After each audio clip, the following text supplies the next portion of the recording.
I first noticed it when I started asking him if I remembered things correctly. Not big moments, small ones. What did you say yesterday? Was it Monday or Tuesday? Did I already tell you this? At first, it felt normal. Forgetfulness.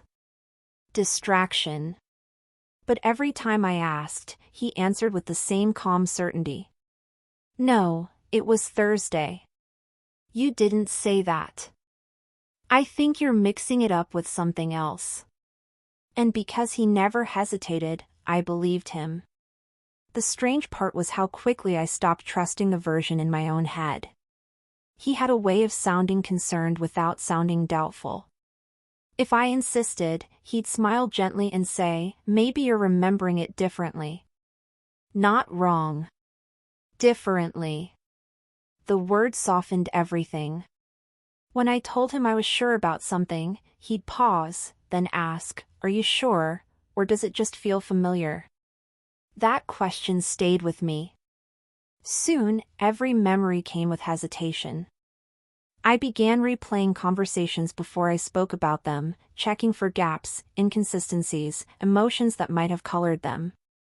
Sometimes I changed details before telling them, just in case. Not because I was lying. Because I wasn't confident anymore. That what I remembered had actually happened that way. The first time it scared me was over something insignificant. I mentioned a joke he had made earlier that week. He frowned slightly. I never said that. I laughed, embarrassed. Maybe I imagined it. But later that night, alone, I replayed the moment again and again. The tone. The timing. The exact words. I could hear his voice saying it. Clear as anything. And yet, the doubt had already entered. Not about him. About me. And the question that settled quietly in my chest was this. If someone else remembers your life more confidently than you do, at what point does their version become the one you live with? The first important memory he corrected was about the night we met. Not the place. Not the time. The feeling. I told someone we had laughed a lot that evening. That I'd felt light. Curious. Later, alone with him, I repeated the story. He tilted his head slightly. You weren't laughing, he said gently. You were nervous. You barely spoke. I frowned. No, I remember being relaxed. He smiled, soft and certain. You were pretending to be. The sentence landed strangely. Not an argument. An explanation. And suddenly, my memory felt naive. After that, the past began changing in small ways. If I said I'd been excited, he'd say I'd been anxious. If I said I'd felt confident, he'd say I'd been uncertain. If I said I'd wanted something, he'd say I'd been pressured into it. He never denied events. Only emotions. You thought you liked it, he'd say. But you told me later it made you uncomfortable. Sometimes that was true. Sometimes I wasn't sure.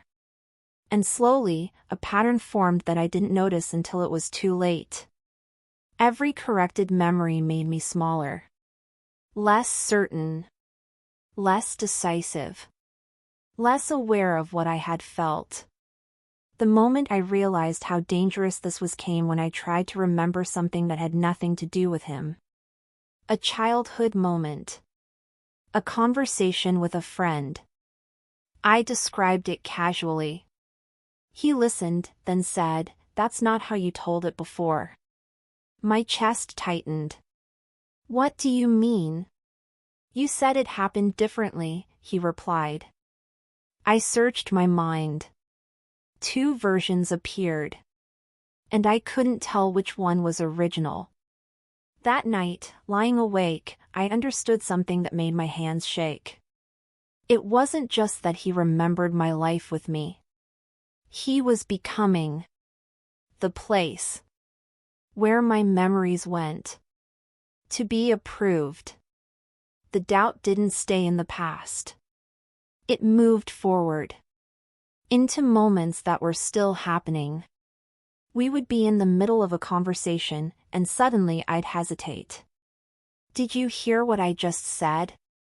I'd ask. "Yes," he'd reply calmly. "And what did I mean?" The question surprised even me. But I needed to know. Because sometimes, before he answered, I realized something frightening. I wasn't completely sure myself. The first time he corrected my feelings in real time, I almost laughed. We were watching something together.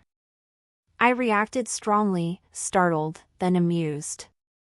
"That was funny," I said. He glanced at me. "You didn't find it funny," he said gently. "You were uncomfortable." I frowned. "No," I laughed. "You laughed because you were nervous," he replied. Your shoulders tightened. I replayed the moment in my head. Had they? The laugh had felt real. But so had the tension.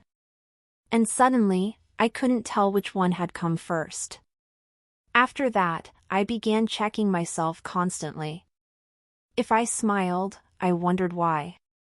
If I felt quiet, I wondered whether it was sadness or just tiredness. If I reacted quickly, I asked myself whether the reaction had even been mine. Sometimes I told him what I felt. Sometimes I waited for him to tell me. Not because he demanded it. Because he always sounded more certain. One evening, I said softly, "I think I'm upset." He looked at me for a long moment. Then said, "No.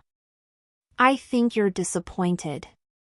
The word fit too well. And the thought that followed almost stopped my breath. If someone else can name your emotions more confidently than you can, at what point do they become the person who decides what you are feeling? The first thing I did was start writing things down. Not dramatically. Not as evidence. Just notes. Small moments. Conversations. What was said. How I felt. Nothing poetic, only facts. I told myself it was for clarity. But the truth was simpler. I wanted something that couldn't look at me and say, "That's not how it happened." At first, it worked. When doubt appeared, I checked the page. And for a while, the pages agreed with me. The problem began when I showed him one of the notes. Not intentionally. I was reading something aloud, casually, and mentioned a line I'd written earlier that week. He listened, then smiled faintly. "That's not quite right," he said. My stomach tightened. "It's what I wrote that day." "I know," he replied gently. "But you wrote it after we talked. You were already influenced by what I said." The sentence settled slowly. He wasn't denying the note. He was denying the version of me who had written it. And suddenly, even the page felt uncertain. After that, the notebook became dangerous. Every time I wrote something down, I wondered whether I was recording the moment. Or already rewriting it. Sometimes I changed sentences before finishing them. Sometimes I added clarifications. Sometimes I erased lines that felt too emotional. One night, I read through several pages and realized something that made my throat go dry. All my memories were starting to sound the same. Calm. Neutral. Reasonable. Like they had been written by someone who already knew how they were supposed to feel. And the thought that finally broke me was this: if even my own record of the past no longer belongs to me, then where, exactly, is my life still being kept? The moment that couldn't be rewritten came without warning. We were arguing. Not loudly. Not dramatically. Just a small disagreement about something recent, something that had happened that very morning. I said, "You told me you'd call." He frowned. "No, I said I might." "I remember you saying you would," I replied. He shook his head slowly. "You're remembering it the way you wanted it to be." The words hit harder than they should have. Because for the first time, I knew something with absolute certainty. He was wrong. Not emotionally. Not interpretively. Factually. I could see the moment in my head. The exact place we were standing. The sound of his voice. And for the first time in months, I didn't doubt myself. I opened my notebook. Not to prove anything to him. To prove something to me. I flipped through the pages, hands shaking, until I found the entry from that morning. There it was. In my handwriting. He said he would call tonight. No edits. No corrections. No explanations. Just the sentence. He leaned over my shoulder, read it quietly, then said softly, "You wrote that later." "No," I said. "You rewrote it," he insisted. "After you started worrying." I looked at him. And something inside me finally went still. Because I realized something with terrifying clarity. He wasn't trying to remember. He was trying to win. That night, alone, I didn't open the notebook again. I didn't replay the argument. I didn't ask myself which version made more sense.